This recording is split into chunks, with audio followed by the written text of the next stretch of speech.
Assalamualaikum warahmatullahi wabarakatuh. Waalaikumsalam warahmatullahi wabarakatuh. Waalaikumsalam warahmatullahi wabarakatuh. Baiklah, kami dari kelompok 1 mata kuliah Ekonomi Sektor Publik akan mempresentasikan materi mengenai Publicly Provided Private Goods and Public Production for Natural Monopoly, yang mana anggota kelompok kami beranggotakan 3 orang, yaitu yang pertama Wulanda Nafisya, yang kedua saya sendiri Aprinisa Angelita, dan yang ketiga Nadia Jondi Pratiwi. Untuk pembahasan yang pertama mengenai barang umum dan barang swasta yang disediakan publik akan disampaikan oleh saya sendiri.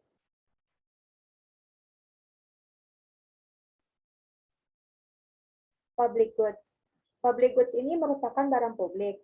Nah, untuk membedakan antara barang pribadi dengan barang publik, terdapat 2 pertanyaan mendasar.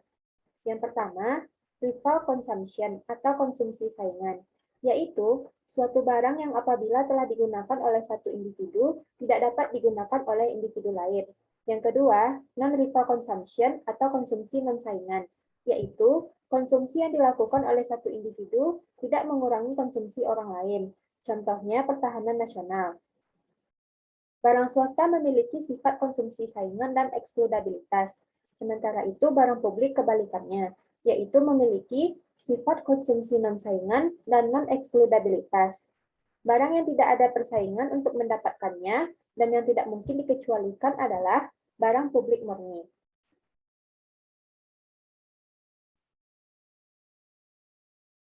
Berikutnya, public goods and market failure. Market failure ini merupakan kegagalan pasar. Nah, pembebanan untuk barang non-saingan tidak efisien karena menghasilkan konsumsi yang kurang. Manfaat marginalnya itu positif. Konsumsi yang kurang merupakan bentuk inefisiensi, tetapi jika tidak ada biaya untuk barang non-saingan, tidak akan ada insentif untuk memasok barang tersebut. Dalam hal ini, inefisiensi berupa kekurangan pasokan. Jadi, ada 2 bentuk dasar kegagalan pasar yang terkait dengan barang publik, yaitu kekurangan konsumsi dan kekurangan pasokan. Dalam kasus barang non-rival, pengecualian tidak diinginkan karena menghasilkan konsumsi yang kurang tanpa pengecualian bagaimanapun ada masalah kekurangan pasokan.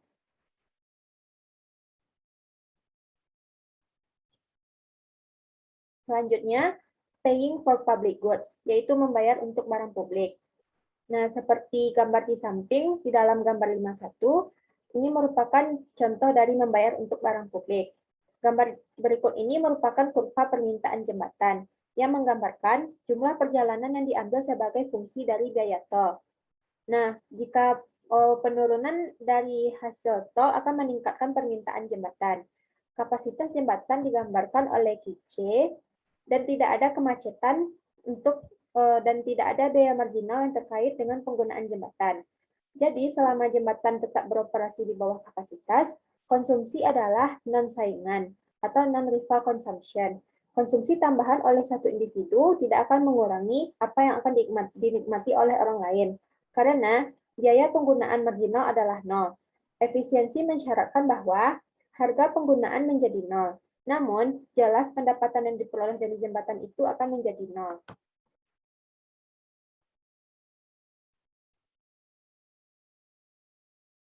Berikutnya, the free rider problem. Free rider problem hanya gambaran dari masalah insentif yang muncul di dalam kasus barang publik. Jika barang tetap akan disediakan, mengapa kita harus membayar? Apa yang akan saya sumbangkan akan diabaikan, dan hampir tidak akan merubah penawaran agregat. Yang pasti, jika semua masyarakat beranggapan dan beropini seperti itu, maka kebaikannya tidak akan disediakan. Ini adalah salah satu argumen pemerintah di dalam menyediakan barang publik, karena pemerintah memiliki kekuatan untuk memaksa orang untuk berkontribusi melalui pembayaran pajak. Namun, karena semua individu akan percaya bahwa mereka akan mendapatkan manfaat dari layanan yang diberikan, terlepas dari apakah mereka berkontribusi pada layanan tersebut, mereka tidak akan memiliki insentif untuk membayar layanan tersebut secara sukarela. Itulah sebabnya individu harus dipaksa untuk mendukung barang-barang tersebut melalui sistem perpajakan. Jadi, keengganan individu untuk berkontribusi secara sukarela untuk mendukung barang publik ini disebut sebagai free rider problem.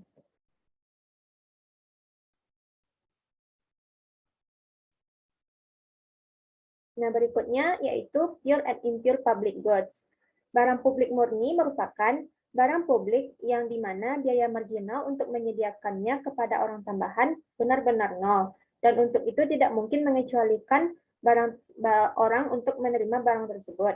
Nah, pertahanan nasional merupakan salah satu contoh barang publik murni.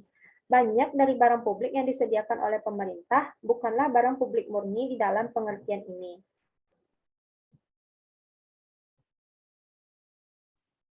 Nah, berikut adalah ciri-ciri dari barang public goods dan berupa bentuk dalam kesimpulan. Yang pertama, barang publik murni memiliki sifat konsumsi non-rival sempurna dan non-eksklusivitas.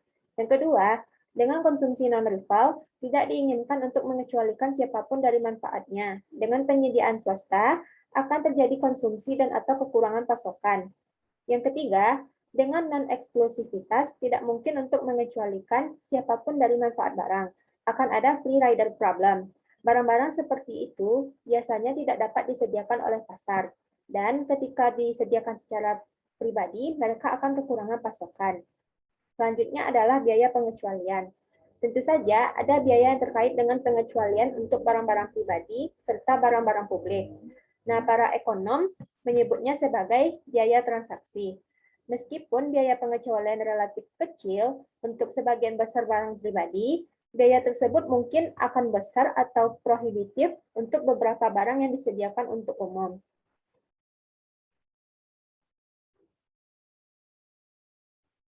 Nah, berikutnya adalah eksternalitas sebagai barang publik yang tidak murni. Jadi, barang pribadi murni memiliki sifat bahwa jika satu individu membeli lebih banyak barang, orang lain setidaknya secara langsung tidak akan terpengaruh. Barang-barang yang konsumsinya memiliki eksternalitas, memiliki sifat yang mempengaruhi orang lain, tetapi tidak harus dalam jumlah yang sama. Eksternalitas dengan demikian dapat dilihat sebagai bentuk barang publik yang tidak murni, atau mungkin lebih baik dinyatakan barang publik dapat dilihat sebagai bentuk ekstrim dari eksternalitas. Selanjutnya, barang publik global dan lokal.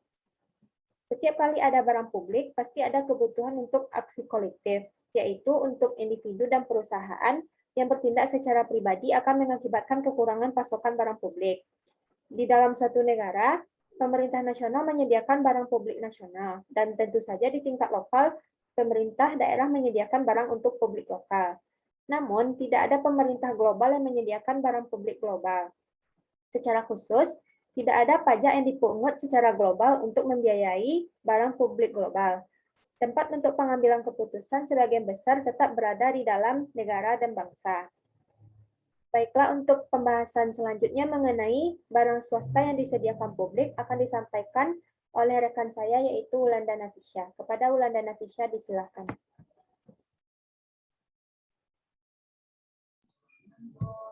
Baiklah, untuk pembahasan selanjutnya yaitu barang swasta yang disediakan publik. Jadi tadi barang publik dan sekarang adalah barang swasta. Barang yang disediakan untuk publik yang menimbulkan biaya marginal yang besar terkait dengan penyediaan individu tambahan disebut sebagai barang pribadi yang disediakan secara publik. Meskipun biaya menjalankan pasar memberikan salah satu alasan untuk pasokan publik dari beberapa barang ini, namun itu bukan satu-satunya atau bahkan bukan alasan yang paling penting. Terkadang ketika pemerintah menyediakan barang secara publik atau seperti air ya, hanya memungkinkan individu untuk mengkonsumsi sebanyak yang mereka inginkan tanpa biaya. Nah, ingat untuk barang-barang ini ada biaya marginal yang terkait dengan setiap unit yang dikonsumsi. Dibutuhkan uang untuk memurnikan air, mengirimkan dari sumbernya ke rumah individu atau ke rumah konsumen. Jika barang disediakan secara bebas, kemungkinan besar akan terjadi konsumsi berlebihan atas barang tersebut.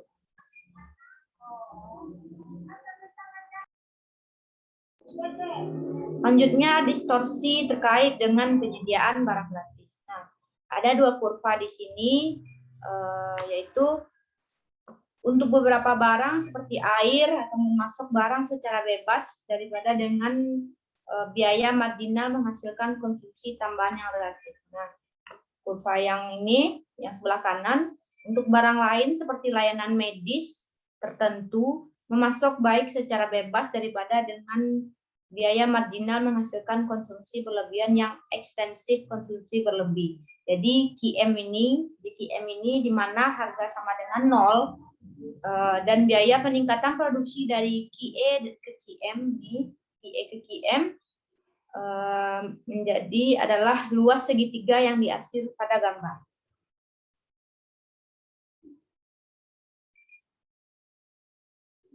Selanjutnya yaitu perangkat jaminan untuk barang swasta yang disediakan oleh publik atau umum.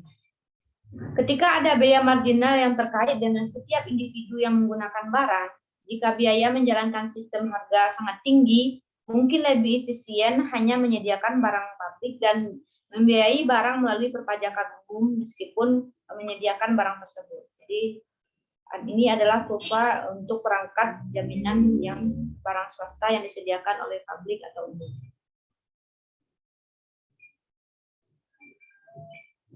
Selanjutnya yaitu biaya transaksi. Ada 3 metode jaminan barang yang disediakan oleh umum. Ada 3 metodenya. Yang pertama biaya pengguna. Nah, metode ini itu masing-masing mempunyai keuntungan dan kekurangan. Yang pertama itu biaya pengguna, keuntungannya mereka yang diuntungkan adalah mereka menanggung biayanya. Nah, kekurangannya itu yaitu menghasilkan konsumsi yang kurang, mengelola sistem harga dan menambah biaya transaksi. Yang kedua yaitu metode ketentuan seragam. Nah, keuntungan dari metode ini menghemat biaya transaksi dan untuk kekurangannya mengarahkan beberapa orang untuk mengkonsumsi kurang, yang lain mengkonsumsi berlebihan. Jadi ada yang kurang dan ada yang berlebih. Nah, yang kekurangan yang kedua yaitu permintaan yang tinggi dapat menambah konsumsi publik dan meningkatkan total biaya transaksi. Adapun metode yang ketiga yaitu mengantri keuntungan. Adapun keuntungan dari metode ini seperti barang perawatan dan kesehatan dialokasikan tidak harus berdasarkan siapa yang paling kaya. Kekurangannya dari metode ini, dasar alternatif alokasi atau yang memiliki waktu luang mungkin tidak diinginkan dan juga waktunya terbuang sia-sia.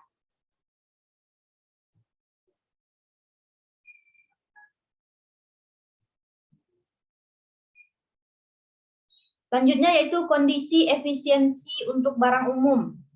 Barang publik murni dipasok secara efisien ketika jumlah tingkat substitusi marginal atau semua individu sama dengan transformasi marginal, di mana NS adalah tingkat substitusi marginal barang pribadi untuk barang publik, menceritakan berapa banyak barang pribadi yang bersedia diserahkan setiap individu untuk mendapatkan 1 unit barang publik lagi.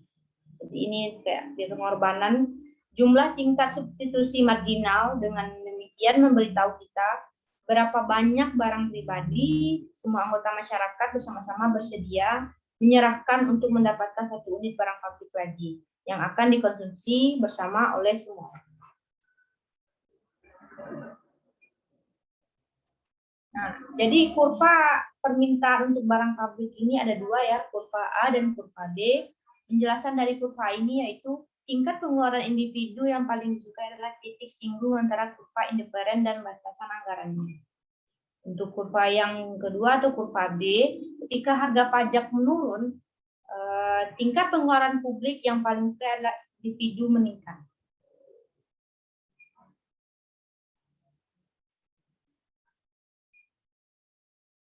Bahasan selanjutnya akan dilanjutkan oleh rekan saya yaitu Nadia Katiwi. Kepada Nadia dipersilakan.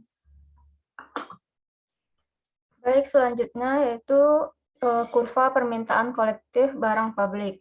Dari kurva ini, kurva permintaan dapat dianggap sebagai kurva kesediaan marginal untuk membayar.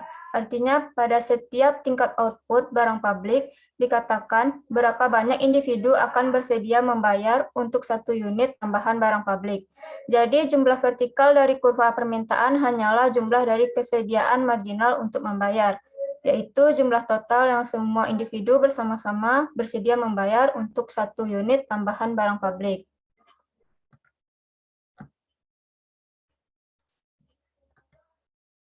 Berikutnya yaitu produksi barang umum efisien. Pada tingkat output, di mana permintaan kolektif sama dengan penawaran. Jumlah kesediaan membayar marginal atau jumlah tingkat substitusi marginal itu sama dengan biaya produksi marginal atau tingkat marginal transformasi. Karena pada titik ini, manfaat marginal dari memproduksi 1 unit tambahan barang publik sama dengan biaya marginal atau jumlah tingkat substitusi marginal sama dengan tingkat transformasi marginal. Tingkat output yang digambarkan oleh perpotongan kolektif, kurva permintaan, dan kurva penawaran barang publik adalah efisien Pareto.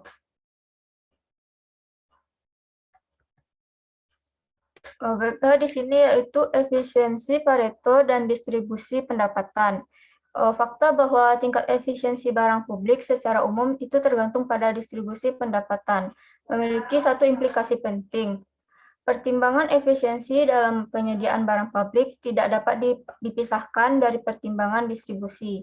Setiap perubahan dalam distribusi pendapatan itu katakanlah yang disebabkan oleh perubahan dalam struktur pajak pendapatan. Dengan demikian akan disertai dengan perubahan yang sesuai dengan tingkat produksi barang publik yang efisien. Berikutnya yaitu pembatasan redistribusi pendapatan dan penawaran barang umum yang efisien.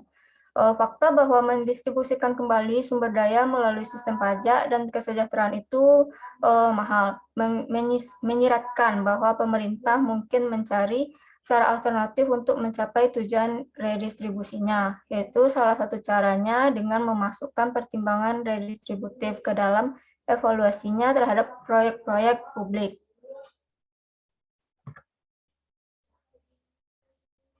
Di sini yaitu perpajakan distorsioner dan penawaran barang umum efisien. Kurva kelayakan memberikan tingkat maksimum konsumsi barang-barang swasta yang konsisten dengan setiap tingkat barang publik.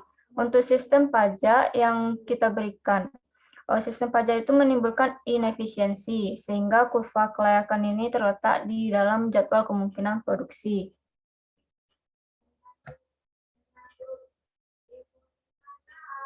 Baiklah, selanjutnya yaitu pembahasan public production of goods and service, yaitu akan dilanjutkan oleh Wulanda Nafisya.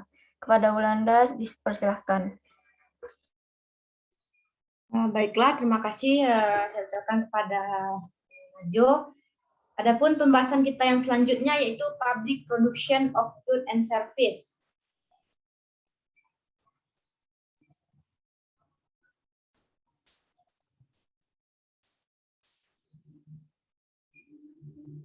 Jadi ini berkaitan dengan monopoli alami ya, monopoli alami produksi umum barang swasta.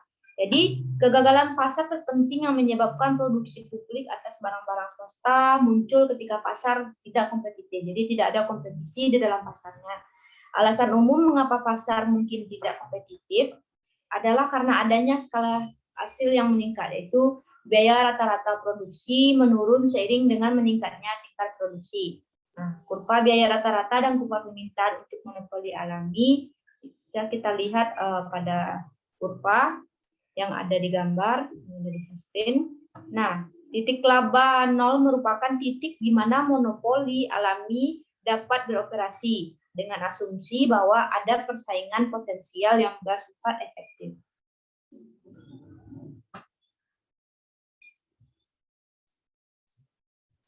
Selanjutnya yaitu pengaruh biaya hangus atau sunk cost ya. Sunk cost ini adalah biaya yang tidak dapat diperoleh kembali setelah keluar dari perusahaan. Jadi biayanya itu hangus. Sebagian besar pengeluaran penelitian dan pengembangan menunjukkan biaya hangus, tetapi bangunan yang dapat dikonversi tanpa biaya untuk penggunaan lain tidak mewakili biaya hangus atau sunk cost ini.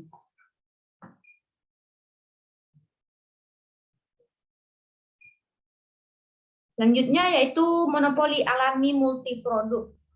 Jadi harga dalam multi komoditas monopoli alami ada dua kurva, yaitu kurva A dan kurva B. Di mana kurva A ini adalah dengan permintaan inelastis Kenaikan harga di atas biaya marginal menghasilkan penurunan output yang relatif kecil. Dan kebalikan dari kurva A, kurva B adalah dengan permintaan elastis, kenaikan harga di atas biaya marginal menghasilkan penurunan output yang besar. Jadi kedua kurva ini bertolak belakang.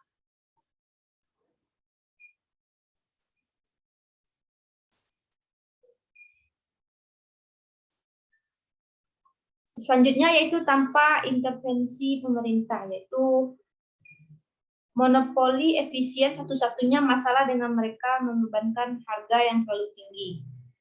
Namun Arnold dalam perhitungannya memperkirakan bahwa kerugian dari penetapan harga monopoli relatif kecil. Monopoli mengurangi produktif relatif terhadap tingkat yang efisien. Kerugiannya adalah perbedaan nilai marginal dari kedua penggunaan tersebut. Melihat kerugian yang lebih besar dari monopoli alami, sebagian karena manajer di industri yang tidak tunduk pada persaingan dan juga pada pengawasan regulator, memiliki kecenderungan untuk menjadi longgar karena tanpa adanya persaingan insentif untuk berinovasi mungkin terbatas. Nah, pembahasan selanjutnya akan dilanjutkan oleh rekan saya, Nadia. Baiklah, yang selanjutnya itu kegagalan pemerintah. Di sini ada 4 alasan utama kegagalan sistematis pemerintah untuk mencapai tujuannya. Yang pertama yaitu informasi yang terbatas. Di sini konsekuensi dan banyak tindakan itu sulit untuk diperkirakan. Di sini makanya pemerintah sering tidak memiliki informasi yang diperlukan untuk melakukan apa yang ingin dilakukannya. Jadi informasi yang terbatas itu dari pemerintah menghalangi adanya perbedaan pendapat dari masyarakat. Yang kedua yaitu kontrol terbatas atas respon pasar swasta. Pemerintah hanya memiliki kontrol terbatas atas konsekuensi tindakannya. Di sini dimisalkan mencatat sebelumnya bahwa pemerintah gagal mengantisipasi peningkatan pesat dalam pengeluaran perawatan kesehatan setelahnya penerapan program Medicare. Itu salah satu alasan karena pemerintah secara tidak langsung mengontrol total tingkat pengeluarannya. Dan yang ketiga yaitu keterbatasan kontrol atas birokrasi. Di sini Kongres dan Legislatif negara bagian dan lokal merancang undang-undang, tetapi dia mengimplementasikannya kepada lembaga pemerintah. Sebuah lembaga itu menghabiskan banyak waktu menulis peraturan yang rinci. Jadi bagaimana mereka merancang suatu hal yang penting untuk menentukan efek undang-undang. Jadi badan tersebut mungkin bertanggung jawab untuk memastikan bahwa peraturan tersebut ditegakkan. Dan yang keempat yaitu pembatasan yang dipaksakan oleh proses politik. Jadi di sini pemerintah mendapatkan informasi yang sempurna tentang konsekuensi dari semua tindakan yang mungkin dilakukan.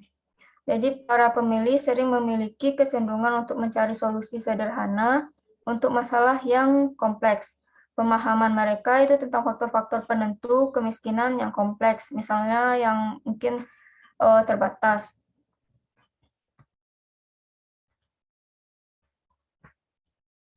Berikutnya yaitu sumber efisiensi di sektor publik. Itu ada dua, yaitu perbedaan organisasi dan perbedaan individu. Dari perbedaan organisasi sendiri, yaitu ada insentif organisasi. Di sini karena perusahaan publik tidak didorong oleh motif keuntungan. Mereka memiliki sedikit insentif untuk memaksimalkan produktivitas. Yang kedua yaitu pembatasan personil. Yaitu di sini kekhawatiran bahwa pegawai negeri mungkin menyalahgunakan posisi dan kekuasaan mereka, yang mana merugikan pembayaran pajak dan harus membayar lebih untuk layanan daripada yang seharusnya. Yang ketiga yaitu batasan penggadaan. Di sini untuk mencegah penyalahgunaan dalam pembelian barang dan jasa oleh pemerintah senilai miliaran dolar, itu prosedur dirancang untuk memastikan bahwa pemerintah tidak diambil alih, tetapi efeknya seringkali meningkatkan biaya. Dan yang keempat itu pembatasan anggaran. Dari pembatasan anggaran ini itu cara lain lembaga pemerintah yang berbeda dari perusahaan swasta itu dalam penganggaran, terutama dalam melakukan investasi jangka panjang. Yang berikutnya perbedaan individu, yang itu pertama sifat yang biasanya dikaitkan dengan perilaku birokrasi. Sifat yang birokrat itu dia tidak menerima gaji yang lebih besar dari atau dividen yang lebih besar dari peningkatan efisiensinya. Yang kedua itu masalah prinsipal agen yang mana itu muncul di semua organisasi baik publik maupun swasta. Baiklah, selanjutnya prosedur birokrasi dan penghindaran risiko akan dijelaskan oleh rekan saya yaitu Aprinisa. Kepada Aprinisa dipersilahkan. Baiklah, terima kasih kepada Nadia Johanlia telah memberikan waktu kepada saya. Pembahasan selanjutnya yaitu mengenai prosedur birokrasi dan penghindaran risiko. Jadi ada dua faktor lain yang berkontribusi pada prevalensi prosedur birokrasi. Yang pertama, banyak biaya yang terkait dengan terlibat di dalam kegiatan menghindari risiko tidak ditanggung oleh birokrat itu sendiri. Sebaliknya, mereka ditanggung oleh masyarakat secara keseluruhan, yaitu melalui pajak yang diperlukan untuk membayar personel tambahan. Biaya lebih lanjut dibebankan pada mereka yang berurusan dengan birokrasi di dalam bentuk penundaan, dokumen, dan sebagainya. Yang kedua, birokrat pemerintah tidak membelanjakan uangnya sendiri. Mereka menghabiskan sumber daya publik. Namun, harus jelas bahwa baik pemerintah maupun perusahaan besar bergantung pada prosedur birokrasi. Dengan demikian, mungkin ada perbedaan yang lebih besar antara perusahaan kecil dan perusahaan besar daripada antara perusahaan besar milik publik dan swasta.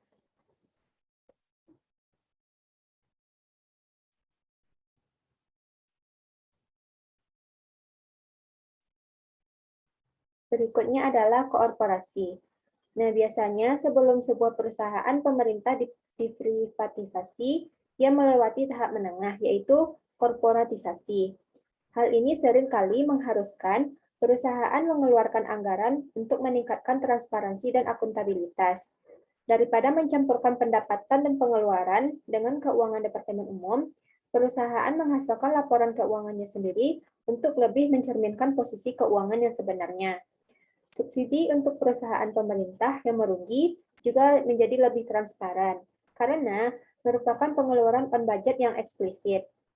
Sebagian besar keuntungan efisiensi tampaknya terjadi pada tahap ini, meskipun ada kontroversi mengapa. Beberapa berpendapat bahwa kebebasan dari personil pemerintah, pengadaan dan pembatasan anggaran adalah semua yang diperlukan. Di bawah korporatisasi, skema insentif yang efektif dapat diterapkan. Yang lain berpendapat bahwa tanpa motif keuntungan berasal dari kepemilikan pribadi, keuntungan ini tidak dapat dipertahankan.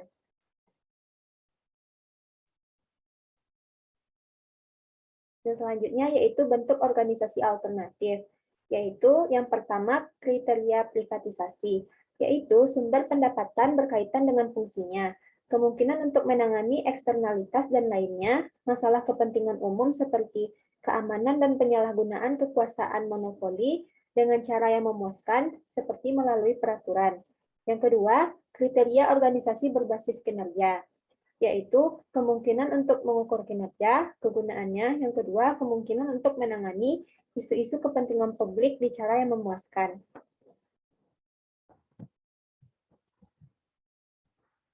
Baiklah, sekian pembahasan dan presentasi kami dari kelompok 1. Mohon maaf apabila ada kesalahan penyampaian. Wabillahi taufiq wal hidayah. Kami dari kelompok 1 pamit. Assalamualaikum warahmatullahi wabarakatuh. Waalaikumsalam warahmatullahi wabarakatuh. Sedikit tambahan bagi teman-teman yang ingin memiliki pertanyaan mengenai materi yang kami bawakan pada presentasi kali ini, bisa langsung bertanya di kolom komentar YouTube yang akan kami jawab nanti di saat Zoom kelas di ekonomi sektor publik. Mungkin itu, terima kasih.